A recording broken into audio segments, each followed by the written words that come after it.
नमस्कार बालमित्रांनो, काय दिसते स्क्रीनवर तुम्हाला? मुलगी हसते आहे. मुलगी हसते, छान हसते ना, गोड. तुम्ही पण हसा बरं. आणखीन जोरात हसा, आणखीन जोरात. छान. चला आणखीन चित्रांचा आनंद घेऊया. पहिल्या चित्रात काय आहे?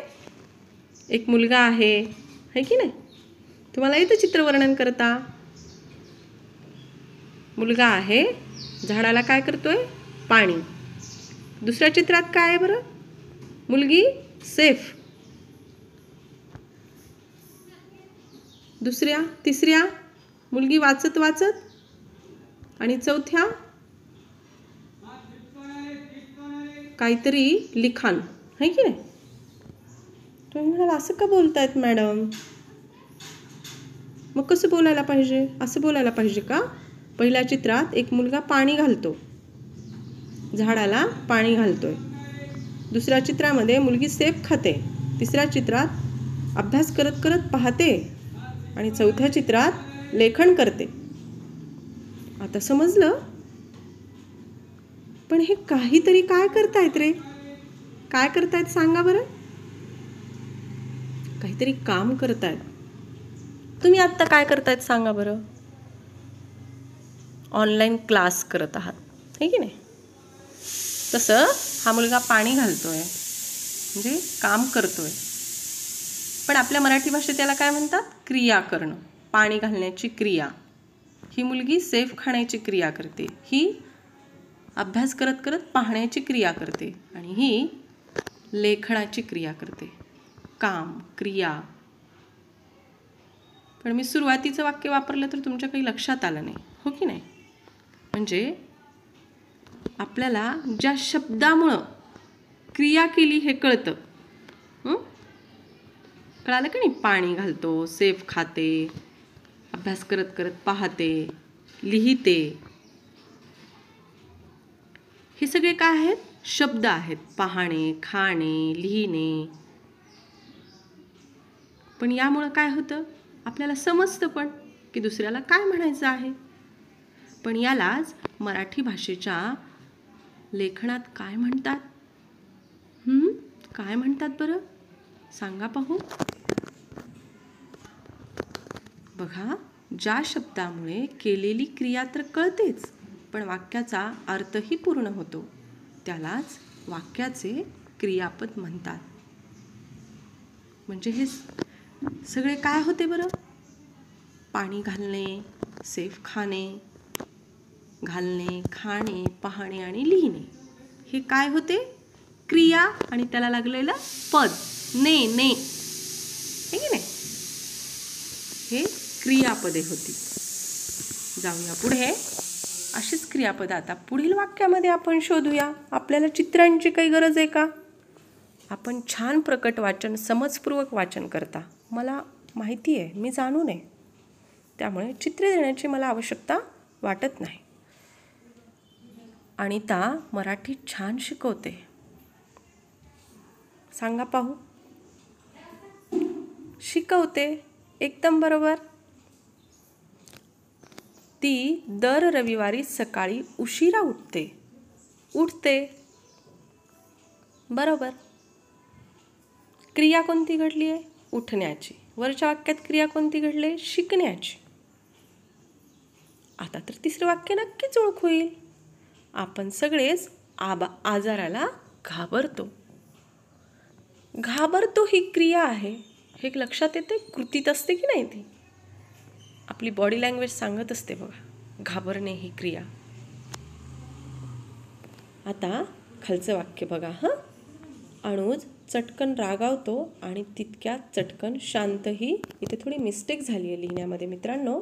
आपण अर्थ समजून घेऊया, कारण आपल्याला एका वाक्याचा दुसऱ्या वाक्याशी संबंध लावण्याची सतत सराव आहे.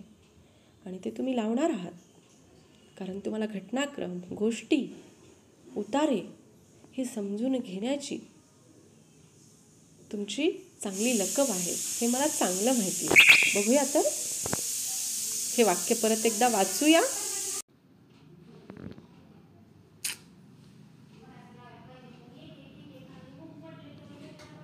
अनुज चटकन रागवतो आणि तितक्याच चटकन शांतही होतो. बघा बालमित्रांनो, एकात एक किती वाक्य आहेत? 2 आहेत. पाहूया कुठे क्रिया घडली आहे ती. अनुज चटकन रागावतो. कशाची क्रिया घडली आहे? रागवण्याची. आपण मगाशीच पाहिलं होतं की क्रियापदामुळं किंवा क्रिया करण्यामुळं वाक्याला अर्थ पूर्ण होतो, नाहीतर ते वाक्य आपल्याला लक्षात येत नाही, समजत नाही. आणि वाक्य समजलं नाही तर पुढच्याची कृती कशी करायची हे पुढच्याला लक्षात येणार नाही. ॲक्शन रिॲक्शन लक्षात येणार नाही, काय रिॲक्शन द्यायची आहे. म्हणून इथे अनुजची क्रिया कोणती आहे? रागवण्याची. तितक्यात चटकन शांतही होतो. 2 क्रियापद आहेत. शांतही राहण्याची क्रिया असतेच ना, बरोबर. जाऊया पुढे. बघा आता हे वाक्य पाहू. काय आहे हे वाक्य? सई फरशीवरून घसरून धप दिशी पडली. कशी पडली? घसरून. क्रियापदालाच प्रश्न विचारलाय, पण यात घसरून, घसरणे येते लक्षात, पडणे येते लक्षात, पण वाक्यानुसार आपण क्रियापदाचे प्रत्यय पण बदलले. मग प्रत्ययाशिवाय पण वाक्य पूर्ण होईल का हे पण आपण शिकलोय की नाही विभक्तीमध्ये. त्यामुळे या वाक्यात 2 क्रियापद आहेत खरी, पण वाक्याचा अर्थ मात्र कशामुळे पूर्ण झालाय? सई ओल्या फरशीवर घसरून धप दिशी. कळते काही? नाही. पडली, पडली, घसरली, धप दिशी घसरली पण म्हणू शकत होते. धप दिशी चक्कर येऊन पडली.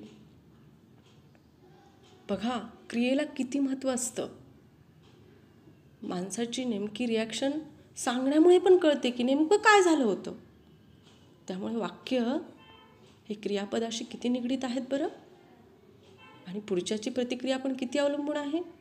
त्यामुळे क्रियापद खूप व्यवस्थितपणे वापरलं पाहिजे. सई ओल्या फरशीवर घसरून धपदिशी पडली. हे पण वाक्य कशामुळे अर्थपूर्ण आलाय?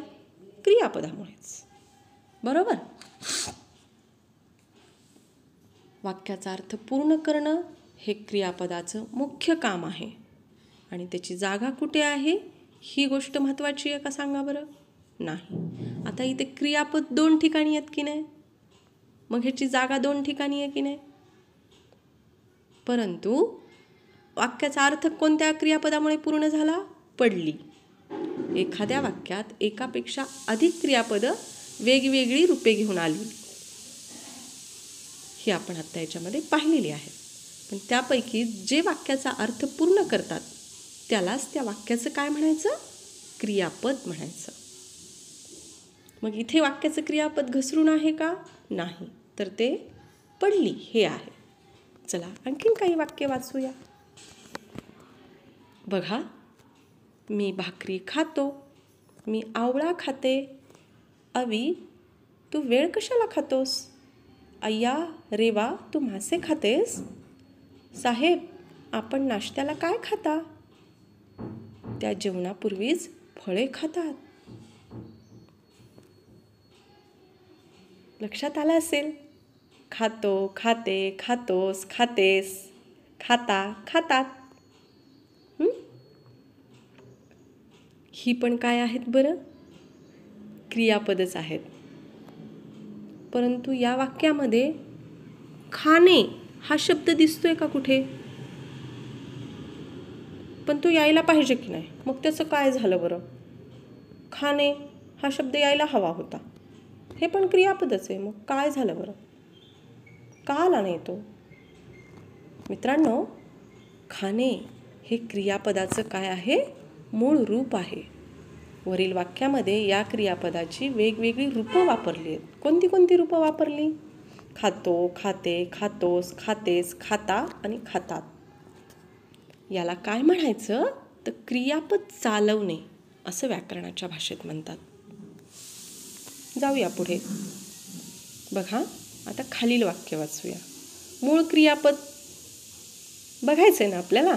वाक्य पूर्ण करणारं क्रियापद शोधूया, त्याच्या खाली रेघ मारूया, किंवा असं डार्क करूया आणि त्याचं मूळ रूप कंसात लिहूया. मी एक उदाहरण दिलं आहे तुम्हाला. मनीषा बादलीत पाणी भरते. पण मूळ क्रियापद काय आहे? भरणे.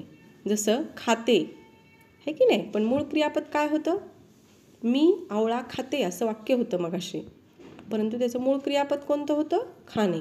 तसं मनीषा बादलीत पाणी भरते याचं मूळ क्रियापद आहे भरणे.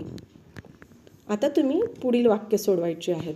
बघा, परत आले आपल्याला तेच की सई आंबा खाते.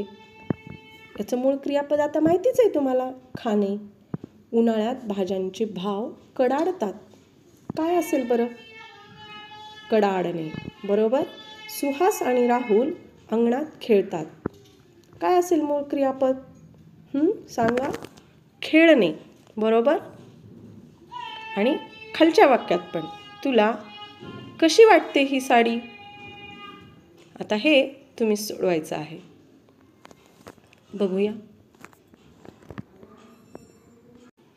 बघा मित्रांनो, स्वयंपाक करणे म्हणजे काय काय करणे असं मी इथं लिहिलं आहे की नाही.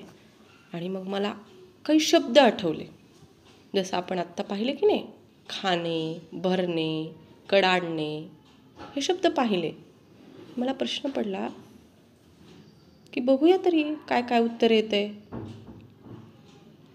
एखादी गोष्ट करायची म्हणजे काय करायचं बरं? क्रियाच करायची ना.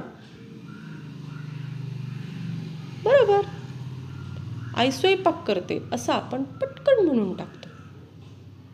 पण तिला जर विचारलं की स्वयंपाक करणं म्हणजे काय काय करणं बरं आई? मी पण विचारलं तुमच्यासारखं, आई सांग ना गं, स्वयंपाक करणं म्हणजे काय काय? लिहिलं तर होतं खरं, आणि पेन तर माझा अडला लिहायचा. तिने अशी यादी सांगितली बघा मित्रांनो. निवडणे, काढणे, चिरणे, चाळणे, कुटणे, पाखडणे, दळणे, चोचणे. तुम्ही म्हणाल हो अजून आहे. मळणे, लाटणे, तळणे, शिजवणे, किसणे, ठेचणे, भिजवणे, भाजणे, उलटणे, उकडणे, गाळणे, वाटणे, थापणे, परतणे, आंबवणे, वाफवणे, ओरडणे.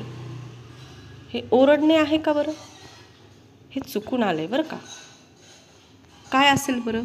तुम्ही सांगा बरं, काय असेल? काय असेल? तुम्ही आणखीन याच्यामध्ये घालू शकता. ठेचणे, वाटणे, उकळणे.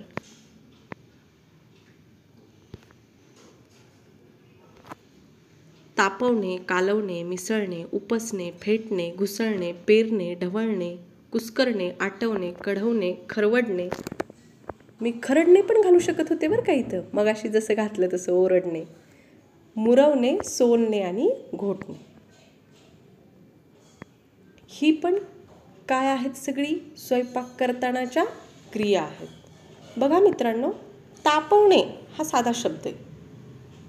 आपण म्हणतो तापवणे, यात काय क्रिया आहे? दूध असेल, पाणी असेल, कुठली भाजी असेल, आपण जेव्हा तापायला ठेवतो तेव्हा ती कशी असते? थंडच असते का? कधी नॉर्मल टेम्परेचरला असते. परंतु तिची क्रिया नंतर गॅसवर ठेवण्यासाठी तिच्या पण क्रिया होते की नाही, गरम होण्याची. प्रत्येक गोष्टीत क्रिया आहे मित्रांनो, प्रत्येक गोष्टीत.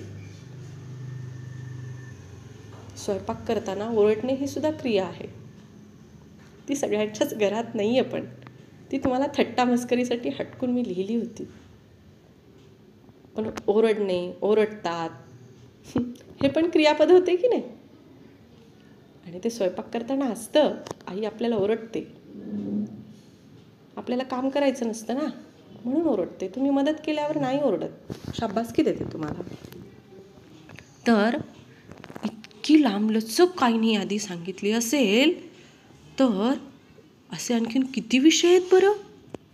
पोहणे, शेती, शाळा, प्रवास. किती क्रियापदे येतील प्रवासातले सुद्धा, शाळेतले सुद्धा.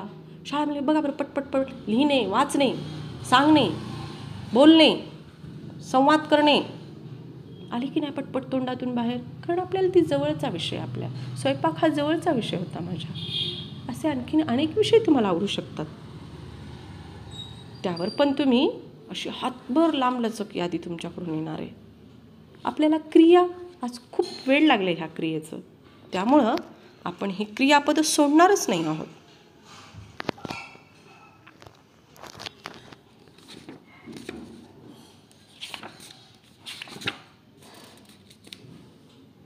आता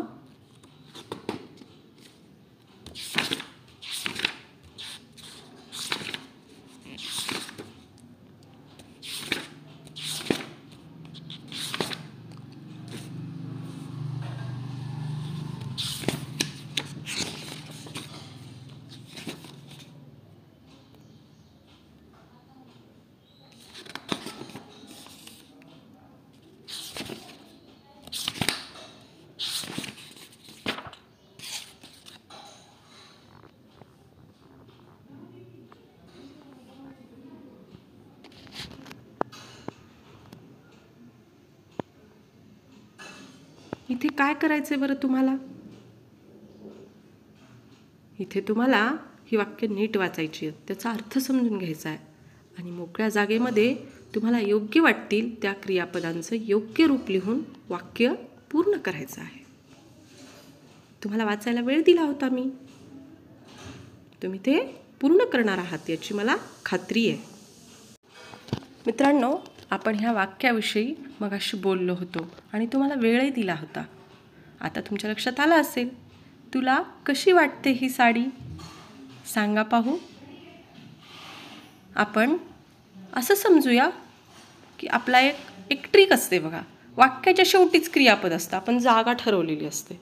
मग अशी 2 पण क्रियापद आली होती. घसरून मध्ये आलं होतं की नाही, पण त्यांनी वाक्याचा अर्थ पूर्ण होत होता का? नव्हता. पडली आणिच वाक्याचा अर्थ पूर्ण होत होता. म्हणून बघूया की अशी ट्रिक जर तुम्ही ठेवली असेल की वाक्याच्या शेवटीच क्रियापद असतं, तर शब्द काय आहे इथं? साडी. पण मित्रांनो, तुम्हाला चांगलं माहिती आहे की साडी हे नाम आहे, पण आपण असं करूया की साडी याला क्रियापद जर समजलं